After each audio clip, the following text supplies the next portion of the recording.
Hi, everyone, and welcome back to Season 7 of Stand Up and Stand Out. Párate y desdécate.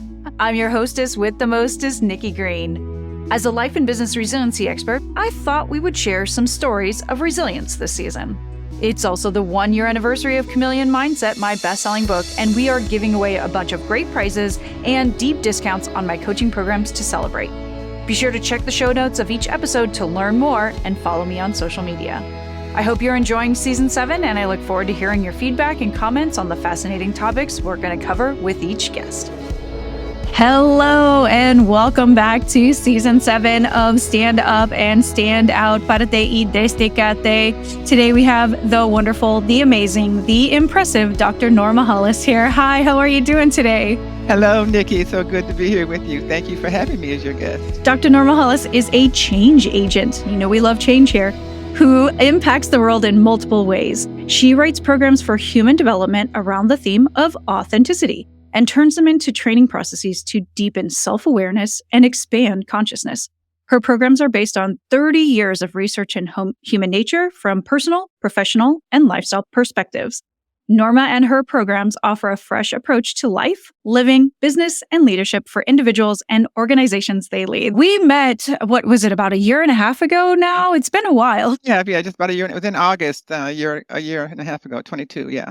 Yeah, her and I were both speaking on a wonderful summit with our friend Lisa Perez and talking to a number of wonderful HR professionals. And we got to know each other and kind of popped in off and on to check in on each other's journey. And I thought, hey, you haven't been on the podcast yet. We should come and hang out. Well, thank you. Your timing's perfect. I love to share the things I'm learning about authenticity with different audiences, and delighted to have a chance to share with you and with the people who you attract, your following, your audience. I love that you have so many methodologies for helping and assisting people. And it's not like, oh, you just woke up one day and you're like, hey, this is what I'm going to coach folks. You really have done a lot of research and a lot of methodology work. So maybe why don't you share a little bit about folks about kind of the journey that got you here and the methodology that you use? Well, most of us get on journeys for some reason that has happened somewhere in our life journey. Generally, it starts in childhood, and I have evidence of that. But I think the most profound evidence of how I got started was when I was 28, and I realized that I had become everything my parents, my mother particularly, suggested I should be. I had the husband who had a good job. We had a great house. We had good cars. I had a good job, money in the bank, all the things that's supposed to make you happy. And I was miserable. And I was miserable because I didn't know who I was, and I just felt like I was drifting without any purpose and just going through the motions of doing things. And I wanted to know more about, well, who am I and how does that relate to what I'm supposed to do in the world? So I recognized within myself 9 different energies, and I identified each of those 9 energies with a different animal. Like one was an owl, another was a jaguar, another one was a thoroughbred horse. So, they all have different energies. So we know those energies, but we don't know our energies as human beings.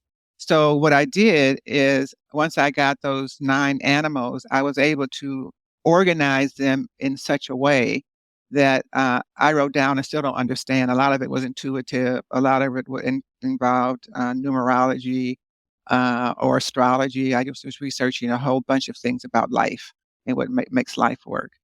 But over the course of the next 30 years, I began to research each of the 9 energies. And I had them in the boxes that you see behind me in my authenticity grid. And I turned the animal grid that I had originally into the authenticity grid, which once I finished my research for 30 years on each of the 9 dimensions, there's 9 boxes in there, I took it around the world, around the United States particularly, and tested what I had found and realized that as I found myself, other people found themselves the same way. So it took me 30 years of research to create the system, and then 12 years to figure out how it worked, because it actually kind of channeled through me. I didn't decide, well, I'm going to go research authenticity. No, I was just trying to find out me and understand myself, and there were no vehicles to do that. So I just chose to do it myself. But again, I know it would take 30 years. So 30 years to do the research and write about it, 12 years to figure out what it does and how it works. I owned a speaker bureau at that time, and I was able to go around the country and test what I had learned on my speakers and get feedback and teach them and train them. And it just was just a wonderful situation, just following my inner voice. And then I spent 3 years figuring out, so what do I do with it? How do I market it? So this is the opposite of how a lot of people, they tell you to start a marketing program and then figure the rest out as you go. But no, I figured everything out first, and it took a long time, and there was a lot of sacrifice, but it also has a great deal of reach. And it's a living document that that unfolds more and more. It's still teaching me. Just a couple of weeks ago, I learned from some of my students as they are understanding the grid. So it's just a really valuable tool that I now use in my coaching practice. And I also train other people to use this in their coaching practice and as speakers, because it's something that can change people's perspectives. So much about growth and change is about learning new perspectives and seeing different ways of looking at things. And so that's what we focus on, and then reflecting on it and assessing it, and then tweaking something, and then doing it again and having fun with it along the process. Well, that's so perfect. So this season's theme is really about vulnerability, and I like how it really fits nicely with your journey. It's from that very beginning stage of understanding something wasn't right with the path you had taken, and taking that really vulnerable look at yourself to start to reevaluate those, values and things that you've been told you should be doing, right, with what really makes sense for you. But then also continue to have that vulnerability as you work with people to keep learning and growing with them, but also for yourself. So I love that for sure. It does continue to open the door for more opportunities, and also to point out a lot of my vulnerabilities along the way, because we apply the authenticity concepts also to our business, and particularly when it comes to your values and your mission and how true you're being to them, and then how you're being directed and led by your inner voice to follow them. But sometimes you can go overboard on some of those things, and so it helps you to balance and make sure you're staying you're staying in on the path. So the path may get windy and curvy, and you might get off and go on the shoulder sometimes, but you find your way back on the path. So it's about keeping you on the path. I love that. And you said you owned a speakers bureau, and that really gave you a great opportunity to also test that methodology. I think so many of us, we kind of sit in our little four walls of our home office, right? And we dream up these things. But how many times do we actually get the opportunity to really put that methodology to the test?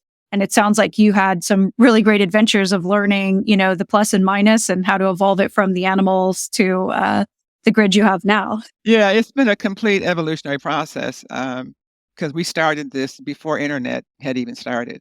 So we used to have weekly calls, and they were all on the phone, but now we do them on Zoom. So, and it's a whole different energy. It's a whole different way of creating community.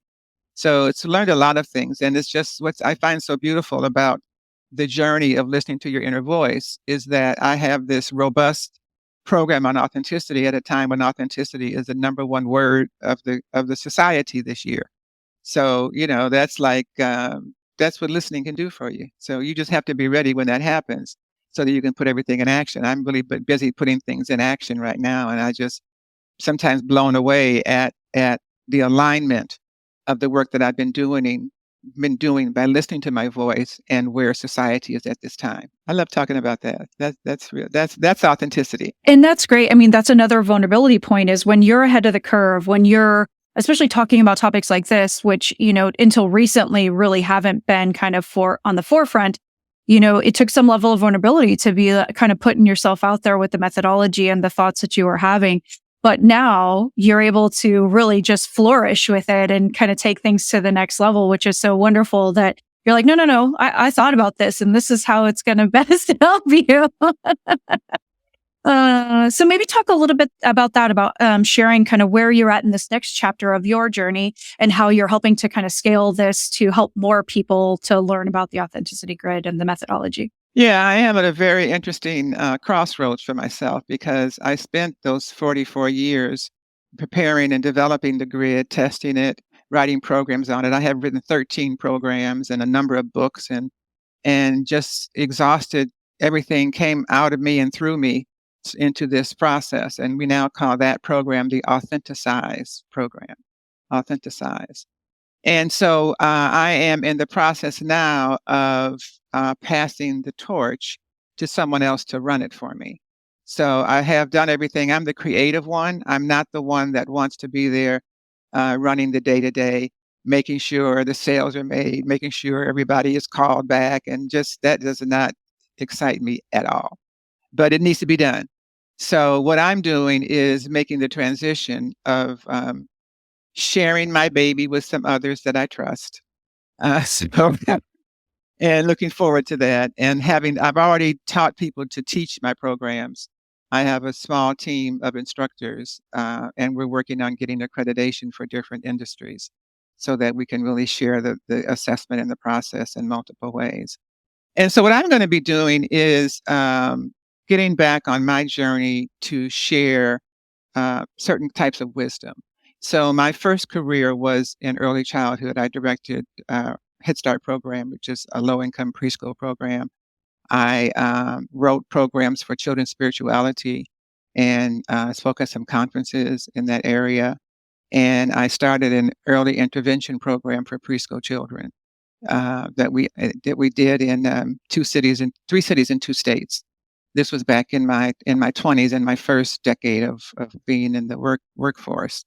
And that's always been my passion, children. Children is what took me from Detroit to Los Angeles to work with Head Start here, and then continue to expand. And then I got into the speaker bureau and the business world, and that's a whole different energy. And I did not know that energy, but I still was in it in the forefront in certain ways, and I had to make it work. But now that I've generated it, I've done the program, I've tested the program, I've found people, I have a great, great, great team of people who can continue to build on what I've done. And I'm going to go speak. So one of the areas I'm going to speak on and build programs on is raising authentic children. It's all going to be on authenticity because that's really who I am. But when you talk about young children, when I go into restaurants, for example, I just get amazed and a little disappointed to see just about every table where there's a young child in a toddler chair, a high chair. They also have in their hands their device, and they're stuck to their device, and you cannot remove them from their device because that becomes their life. And I'm reminded of society, and I know some of your target market are people who are maybe in transition. So I want to speak to you particularly as you're thinking about what to do next, and encourage you to weigh um, the degree to which you are making a conscious decision that helps humanity as a whole. In life, we each live here about 80 years or so. And our focus is just on those 80 years. And pretty much is, how do I get from this day to the next one, or this year to the next one, or this decade to the next one, or from here to retirement, or it's always, how do I get from here to there in the time of my life, without taking consideration for the number of generations and years that came before you that paved the path to where we got here, and the numbers of those in front of you that you're paving the path for. My sister did one of those genealogy things and shared with me, and I learned that and that means me as well, because we were even born in the same year, that there were 2,880 generations before our arrival. That's a lot of generations. So, and then as you get older, you realize that we're all going through the same thing on the planet and trying to survive day to day, week to week, month to month, year to year, decade to retirement, whatever. Our focus is always on that, is always on our survival. So we're not always making conscious decisions about how our decisions have been influenced by over 2,000 generations before you, and how they will impact the 2,000 generations in front of you. So I just help people to just maybe open their consciousness a little bit, to think about um, purpose. We talk about we're all here for a reason.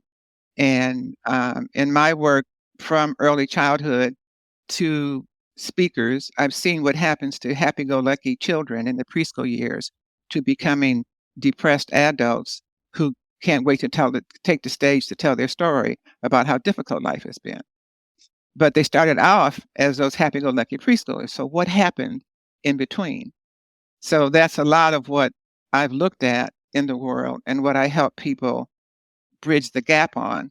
And I do it a lot from a spiritual perspective, because in my world and the people that I've been coaching over the last 30 years or so, there's always a theme to their life. Everybody's life has a theme, and it reveals itself year after year.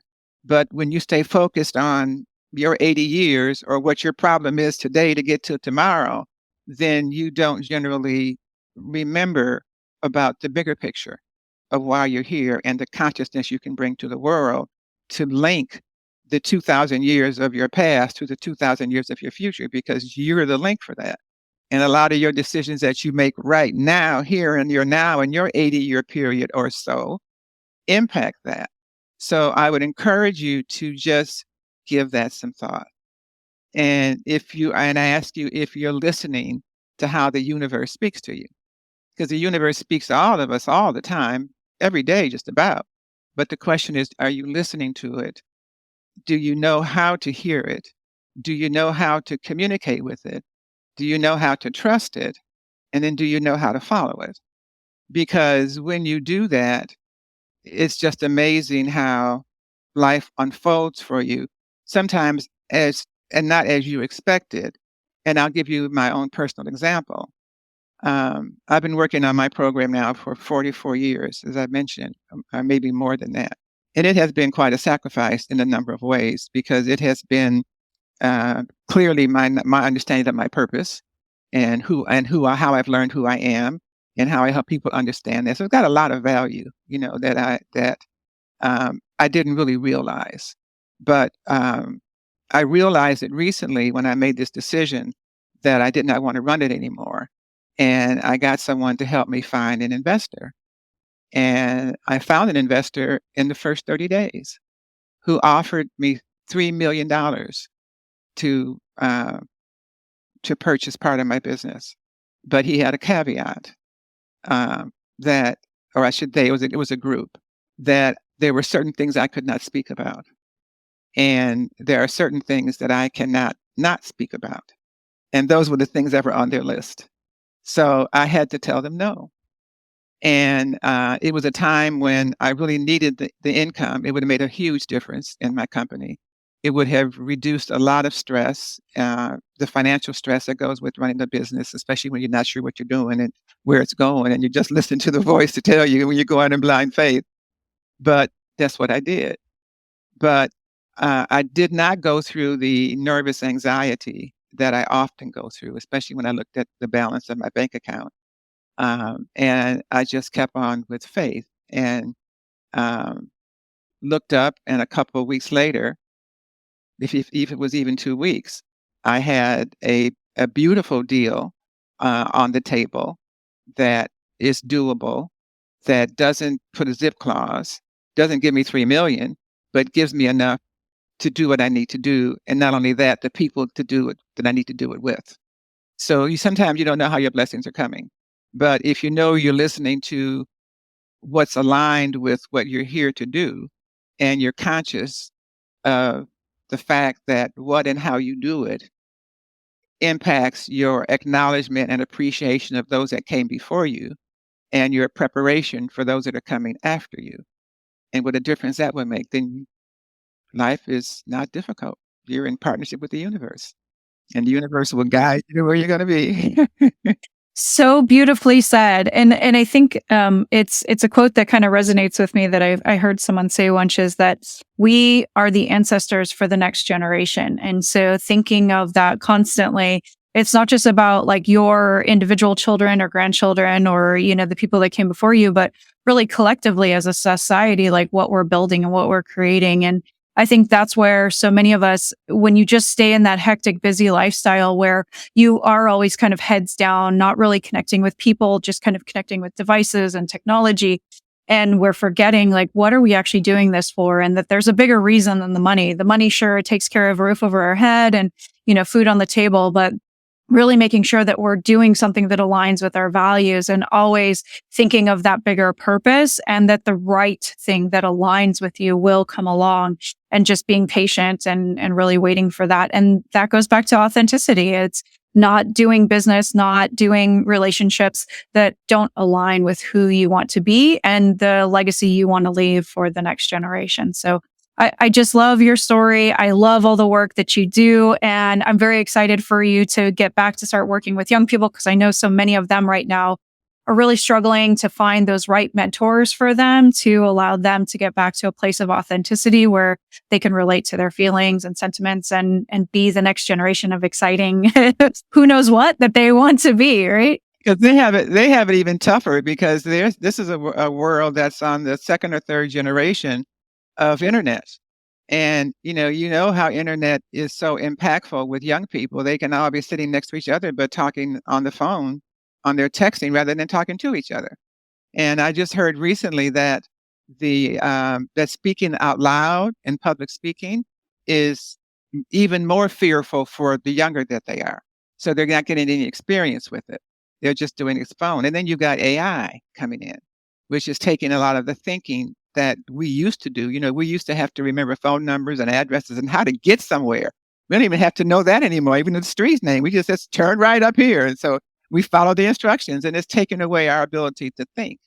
So, and these are the things that make us human. These are the things that make us who we are as a race of humanity. And we have to be careful and be conscious of this, because AI could just take it over. They have these movies about the robots taking over, and pretty much everything we've seen on TV eventually shows up in real life if you pay attention. So that means that that's a real possibility, unless we do something about it. Be conscious. I am so happy you're doing something about it, and I hope that we see your teaching out in the world, just like we would see those movies come to life, but for this teaching to really affect people and for them to continue to share the message. I would love to talk about this all day, every night, because you know me, authenticity and dealing with change is just top of mind for me all the time. But time is of the essence, and we've got to shut down and head on to the next episode. Well, Dr. Norma, if anybody wants to reach out to you and learn a little bit more about your teaching and you and all of the Authenticity Grid, where can they find you to learn a bit more? Well, I would suggest you go to my website, normahollis.com. And you'll learn about me. If you scroll halfway down, you'll see a video about the grid that's behind me now. It'll tell you about that. And beneath that is an opportunity to take my complimentary authenticity assessment. And then there's also a contact form if you'd like to talk about receiving some coaching, being one of our coaches, bringing me in for speaking or a podcast or anything. We're really trying to get the message out and looking for some other people that can resonate with the message and would like to learn more about the things we have to offer. So reach out to me. I look forward to hearing from you, and let me know where it was that you found me. Beautiful. Thank you so much. It was so great to see you again. I love hanging out. I know we're going to keep hanging out more as your journey continues to evolve, and so does mine. I just really appreciate you, and I'm glad we've continued to stay connected over, the year and a half, and who knows what else the future might bring us. Works for me. I look forward to it, Nikki. Thank you so much for having me. Anytime. All right, guys. Well, if you love this episode, please don't hesitate to like, swipe, hit the bell, whatever all the things are on the platform you happen to be listening or watching us on. And we'll catch you on the next episode of Stand Up and Stand Out. We'll be wherever the cool kids hang out, the Do podcast. This is Nikki Green signing off. Bye, everybody.